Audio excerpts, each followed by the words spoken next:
कहानी शुरू होती है एक ऐसे परिवार से जिसने पिछले 10 सालों से अपने गले से एक भी शब्द नहीं निकाला। क्यों? क्योंकि एक दशक पहले अंतरिक्ष से एक उल्कापिंड के साथ धरती पर उतरे थे खतरनाक एलियन राक्षस, जिन्होंने पूरी मानवता को तबाह कर दिया। ये भयंकर प्राणी इतने खौफनाक हैं कि 1 मील दूर से भी इंसान की सांसों की आवाज सुन लेते हैं और पलक झपकते ही मौत बनकर टूट पड़ते हैं। इनसे किसी तरह बचते हुए यह परिवार भोजन की तलाश में एक उजड़े हुए दुकान में पहुंचा। सभी धीरे धीरे बिना कोई शोर किए सामान इकट्ठा कर रहे थे। तभी सबसे छोटा बेटा ब्यू एक खिलौना रॉकेट देख लेता है। जैसे ही वह उसे उठाने की कोशिश करता है, वह उसके हाथ से फिसलकर नीचे गिर जाता है। सभी की सांसें थम जाती हैं, लेकिन तभी उसकी बहन रेगन, जो बोल नहीं सकती, तेजी से रॉकेट पकड़ लेती है और सभी की जान बच जाती है। मगर क्या मौत कभी पीछे हटती है? वह हमेशा एक छोटी सी चूक का इंतजार करती है। एक छोटी सी गलती और सब खत्म। परिवार का मुखिया था ली और उसकी पत्नी एवलिन। उनके 3 बच्चे थे, बेटी रेगन जो सुन नहीं सकती और 2 बेटे मार्कस और छोटा ब्यू। ब्यू की मासूमियत ही उसका सबसे बड़ा खतरा बन जाती है, क्योंकि वह बार बार ऐसी गलतियां करता है जो सभी की जान को जोखिम में डाल सकती हैं। खाने पीने का सामान लेकर सभी घर की ओर लौट रहे थे, लेकिन रेगन ने ब्यू की जिद के आगे हार मानकर चुपके से उसे रॉकेट दे दिया। ब्यू ने चालाकी से उसकी बैटरियां भी उठा लीं, जिन्हें ली पहले ही निकाल चुका था, क्योंकि वह जानता था कि उस खिलौने से निकलने वाली आवाज सीधे मौत को न्योता देगी। सभी एक कतार में चल रहे थे। यह कतार रेत से बनी थी जो उनके घर तक जाती थी। वे नंगे पांव चलते थे ताकि कोई आहट न हो, लेकिन उन्हें क्या पता था कि उनके पीछे मौत भी उनके कदमों का पीछा कर रही थी। ब्यू बहुत खुश था। उसने रॉकेट में बैटरियां डाल दी और अचानक उसे संगीत की आवाज निकलने लगी। रेगन सुन नहीं सकती थी, इसलिए उसे इसका पता नहीं चला, लेकिन जैसे ही ली और एवलिन ने आवाज सुनी, उनका खून ठंडा पड़ गया। अगले ही पल जंगल की सन्नाटे को चीरता हुआ एक राक्षस ब्यू की ओर बढ़ा। ली पूरी ताकत से दौड़ा, लेकिन उस प्राणी की रफ्तार बुलेट से भी तेज थी और एक ही क्षण में ब्यू को मौत निकल गई। 1 साल बीत चुका है। परिवार अब इन परिस्थितियों में जीना सीख चुका था, लेकिन यह खामोशी अब और भी घातक होने वाली थी। ली ने अपने घर में एक शोध कक्ष बना लिया था, जहां उसने उन राक्षसों के बारे में पूरी जानकारी जुटाई थी। हमें पता चलता है कि ये खौफनाक प्राणी बेहद धीमी आवाज को भी कई किलोमीटर दूर से सुन सकते थे। अच्छी बात यह थी कि वे पूरी तरह अंधे थे, लेकिन उनकी सुनने की शक्ति इतनी तेज थी कि हवा में हल्की सी कंपन या धीमी आवाज को भी वे महसूस कर लेते थे। अगर कोई इंसान जोर से सांस भी ले तो ये राक्षस उसे तुरंत भांप लेते और बिजली की गति से उस पर झपट पड़ते कुछ ही सेकंड में उसे खत्म कर देते। उनकी चमड़ी लोहे से भी ज्यादा मजबूत थी, जो उन्हें गोलियों और किसी भी हथियार से बचाती थी। दरअसल 1 साल पहले ये राक्षस एक उल्कापिंड के जरिए धरती पर आए थे। ये इतनी तेजी से फैले कि कुछ ही समय में पूरी दुनिया से इंसानों का नामो निशान मिटा दिया। इनसे बचने का एकमात्र तरीका था पूरी तरह खामोश रहना। ली और उसका परिवार यह रहस्य जान चुके थे और उन्होंने अपनी पूरी सुरक्षा कर ली थी।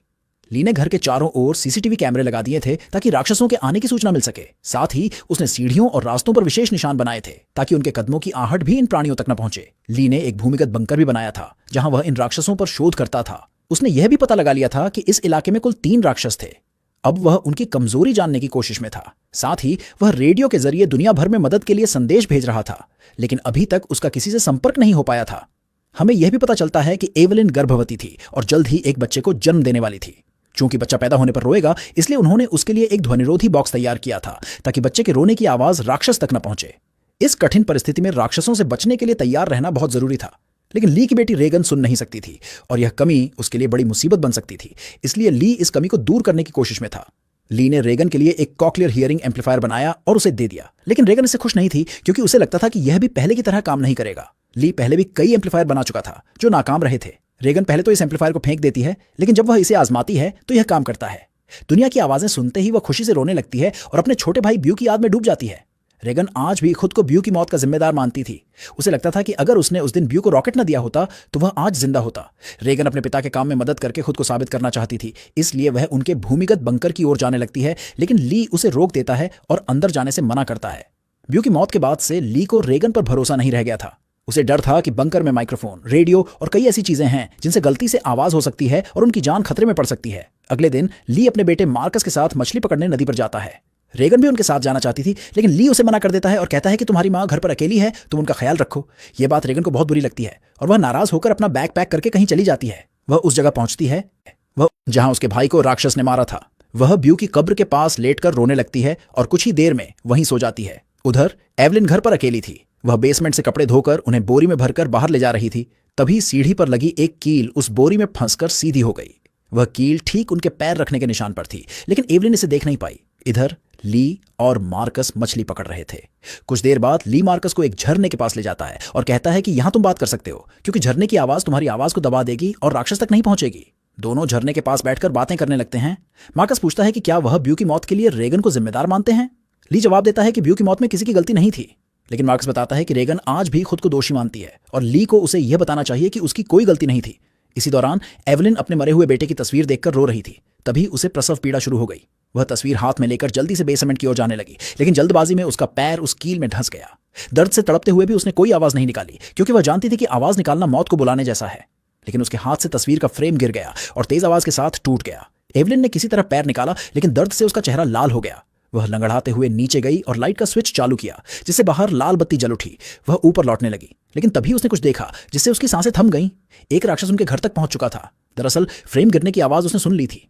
डर से कांपते हुए एवलिन दीवार के पीछे छिप गई। उधर ली और मार्कस मछली पकड़कर लौट रहे थे।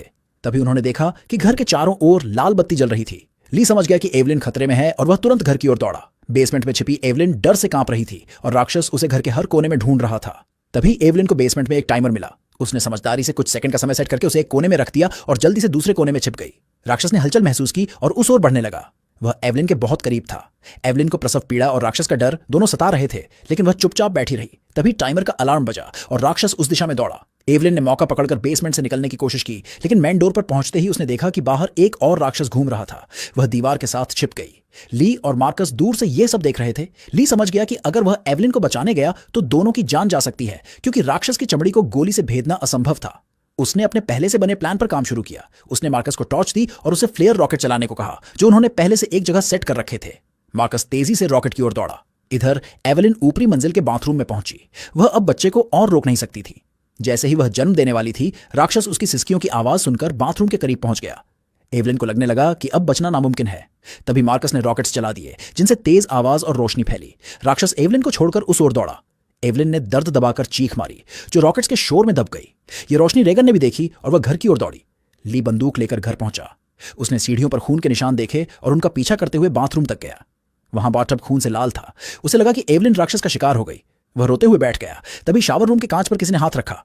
वह एवलिन थी, जिसने इस मुश्किल में भी एक बेटे को जन्म दिया था। ली ने उसे और बच्चे को तुरंत भूमिगत कक्ष में ले जाकर साउंड प्रूफ बॉक्स में रखा, लेकिन बच्चे ने रोना शुरू कर दिया और राक्षस उनकी ओर बढ़ने लगा। ली ने जल्दी से दरवाजा मोटे गद्दे से ढक दिया और बच्चे के मुंह पर ऑक्सीजन मास्क लगाकर उसे बॉक्स में बंद किया। तब जाकर दोनों ने राहत की सांस ली। ली ने एवलिन को बताया कि वह राक्षसों की कमजोरी जान चुका है और जल्द ही एक हथियार बनाएगा। उधर रेगन घर लौट रही थी। तभी उसे खेतों में एक रोशनी दिखी। वह उस ओर बढ़ी, लेकिन उसे नहीं पता था कि एक राक्षस उसकी आहट सुनकर पीछा कर रहा था। जैसे ही राक्षस उसे मारने के लिए करीब पहुंचा, रेगन के कॉकलियर इंप्लांट से तेज नुकीली फ्रीक्वेंसी निकली। यह आवाज राक्षस के लिए असहनीय थी और वह तड़प कर भाग गया। रेगन को भी यह आवाज चुभ रही थी, लेकिन राक्षस के भागते ही उसका दर्द रुक गया। उसे समझ नहीं आया कि यह क्यों हुआ। वह रोशनी के पास पहुंची और पाया कि यह एक टॉर्च थी। जैसे ही वह उसे उठाने गई, किसी ने उसका हाथ पकड़ लिया। वह मार्कस था, जो डर से कांप रहा था। उसने बताया कि वह झाड़ियों में छिपा था और रेगन के पीछे राक्षस को देखा, जो अचानक भाग गया। यह सुनकर रेगन डर गई, क्योंकि उसे नहीं पता था कि राक्षस उसके पीछे था। इधर एवलिन को अपने बच्चों की चिंता सता रही थी। उसने ली से कहा कि वह उन्हें ढूंढ लाए।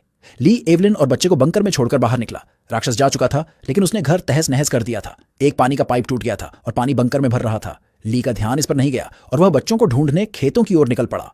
मार्कस और रेगन अनाज की टंकी पर छिपे थे और आग जला रहे थे ताकि ली उसे देखकर आ जाए। पानी के शोर से एवलिन की नींद खुली। उसने देखा कि बंकर पानी से भर चुका था। बच्चे का बॉक्स खुला था, लेकिन उसकी आवाज नहीं आ रही थी। लेकिन जैसे ही वह बॉक्स की ओर बढ़ी, उसे एक राक्षस दिखा। उसे लगा कि राक्षस ने बच्चे को खा लिया। वह धीरे धीरे बॉक्स की ओर बढ़ी और पाया कि बच्चा सही सलामत था। उसने बच्चे को लेकर एक कोने में छिपकर खड़ी हो गई। राक्षस उसके पास ही मंडरा रहा था। अगर बच्चा रोता तो उनकी मौत निश्चित थी। रेगन और मार्कस अपने पिता का इंतजार करते करते थक चुके थे। रेगन को लगा कि ली नहीं आएंगे और वह अकेले घर जाना चाहती थी। मार्कस ने उसे रोकने की कोशिश की, लेकिन तभी वह अनाज की टंकी में गिर गया। गिरते समय उसकी चीख निकल गई, जिसे सुनकर बंकर का राक्षस उस ओर दौड़ा। इससे एवलिन बच गई, लेकिन मार्कस खतरे में पड़ गया। टंकी का अनाज दलदल की तरह था और मार्कस जितना बाहर निकलने की कोशिश करता, उतना ही धंसता जाता। रेगन ने टंकी का दरवाजा तोड़कर उसे अनाज में फेंका और खुद भी कूद गई। उसने मार्कस को पकड़कर बाहर निकाला और दोनों दरवाजे पर बैठ गए। लेकिन राक्षस ने उनकी हलचल सुन ली और टंकी की ओर बढ़ा। ली ने राक्षस को टंकी की ओर जाते देखा और समझ गया कि बच्चे वहां हैं। रेगन ने मार्कस को बचा लिया था, लेकिन शोर के कारण राक्षस उनकी ओर बढ़ रहा था। जैसे ही राक्षस टंकी में कूदा, रेगन के इम्प्लांट से फिर वही नुकीली आवाज निकली। यह राक्षस के लिए असहनीय थी और वह भाग गया। रेगन और मार्कस बाल बाल बच गए और टंकी से निकले। ली भी उन्हें ढूंढता हुआ वहां पहुंचा और बच्चों को सही सलामत देखकर खुश हुआ। एवलिन सीसीटीवी से यह सब देख रही थी। तभी ली को पता चला कि राक्षस अभी भी आसपास है। उसने बच्चों को पास की गाड़ी में भेजा और खुद कुल्हाड़ी लेकर सतर्क हो गया, लेकिन राक्षस ठीक उसके ऊपर था। जैसे ही ली पीछे मुड़ा, राक्षस ने उसे अपने पंजों से मारकर दूर फेंक दिया। मार्कस ने अपने पिता को चीख कर पुकारा, जिससे राक्षस को उसकी स्थिति पता चल गई। राक्षस उनकी ओर बढ़ा, लेकिन रेगन के इम्प्लांट से फिर फ्रीक्वेंसी निकली। यह आवाज रेगन को भी चुभ रही थी, इसलिए उसने मशीन बंद कर दी। ये उसकी सबसे बड़ी गलती थी, क्योंकि यह फ्रीक्वेंसी राक्षस की कमजोरी थी। राक्षस गाड़ी पर झपटा और मार्कस तक पहुंचने लगा। इधर ली होश में आया। उसने समझ लिया कि राक्षस से लड़कर वह उसे नहीं मार सकता। उसने रेगन को इशारे से बताया कि वह उससे बहुत प्यार करता है और उसने कभी ब्यू की मौत के लिए उसे जिम्मेदार नहीं ठहराया। फिर ली जोर से चिल्लाया। राक्षस उसकी ओर दौड़ा और उसे चीर डाला। अपने पिता की मौत देखकर रेगन को गहरा दुख हुआ। उसे एहसास हुआ कि वह अपने पिता के बारे में गलत थी। राक्षस वहां से चला गया। रेगन और मार्कस गाड़ी स्टार्ट करके घर पहुंचे। एवलिन ने उन्हें गले लगाया। तभी उन्होंने देखा कि राक्षस फिर उनकी ओर आ रहा था। वे घर के अंदर चले गए। रेगन ने अपने छोटे भाई को देखा और अपने पिता की मेहनत को याद करके उन्हें बहुत याद किया। राक्षस घर में घुस आया। एवलिन बंदूक लेकर उसके सामने खड़ी हो गई, लेकिन वह जानती थी कि गोली उसकी चमड़ी को नहीं भेद सकती। तभी रेगन के कानों में फिर दर्द शुरू हुआ और उसने देखा कि राक्षस भी तड़प रहा था। उसे समझ आया कि उसके इम्प्लांट का राक्षस से कोई संबंध है। उसने अपने पिता के शोध को याद किया और पाया कि इम्प्लांट की हाई पिच फ्रीक्वेंसी राक्षस की कमजोरी है। रेगन ने इम्प्लांट का पावर बढ़ा दिया, जिससे राक्षस और तड़पने लगा। एवलिन ने भी इसे समझ लिया। रेगन ने समझदारी से इम्प्लांट को माइक्रोफोन से जोड़ा, जिससे फ्रीक्वेंसी और तेज हो गई। राक्षस का दर्द असहनीय हो गया और उसका खोपड़ी का कवच खुल गया। जैसे ही उसका मुंह नजर आया, एवलिन ने शॉटगन से उसके मुंह पर गोली मारी और उसकी खोपड़ी फट गई। राक्षस मर गया, लेकिन खतरा अभी बाकी था। गोली की आवाज सुनकर बाकी दो राक्षस उनकी ओर आने लगे, लेकिन अब एवलिन और रेगन को उनकी कमजोरी पता थी। रेगन ने माइक का वॉल्यूम बढ़ा दिया और एवलिन राक्षसों को मारने के लिए तैयार हो गई। इसके साथ ही कहानी समाप्त हो जाती है। अगर आपको यह वीडियो पसंद आया तो हमारे चैनल को सब्सक्राइब करें और वीडियो को लाइक करना न भूलें।